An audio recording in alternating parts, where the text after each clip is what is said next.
আমি আজকে একটা নিরামিষ আলু পোস্ত করছি। দেখুন আলুগুলোকে আমি ছোটো ছোটো করে ডুমো করে কেটে নিয়েছি।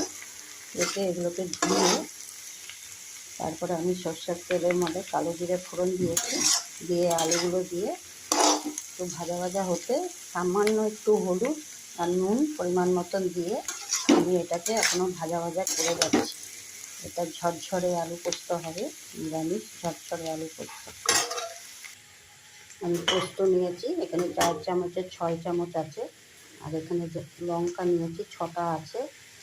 ঝালটা যার যার পরিমাণ মতন দেবে। আমি এই পোস্তটাকে বেটে লাস্টে দেবো কাঁচা লঙ্কা আর পোস্ত একসঙ্গে পেস্ট করে তারপরে আমি আলুর মধ্যে দেবো। আলুগুলো দেখুন ভাজা হয়ে গেছে।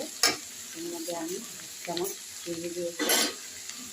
আর এই শুকনো পোস্ত আর কাঁচা লঙ্কাটা আমি বেটে এর মধ্যে দিয়ে দিই। দিয়ে এবার একটু ভাজা ভাজা করবো, তারপরে এটা আমার হয়ে যাবে।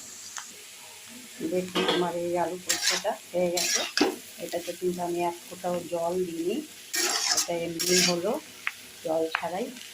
আর এটাকে আমি বড় বড় সাইজে 8টা আলু কেটেছিলাম আলু পোস্ত করার জন্য। তারা দেখুন কতটুকু হয়ে গেল।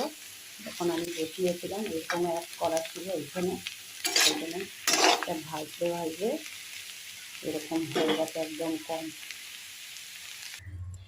দেখুন নিরামিষ ঝরঝরে আলু পোস্ত, জল ছাড়া। এমনকি পোস্তটাও বেটেছি, তার মধ্যে 1 ফোঁটাও জল দিলাম না, একদম জল ছাড়াই এটা পুরো রান্না হলো। এভাবে একবার বানিয়ে দেখবেন।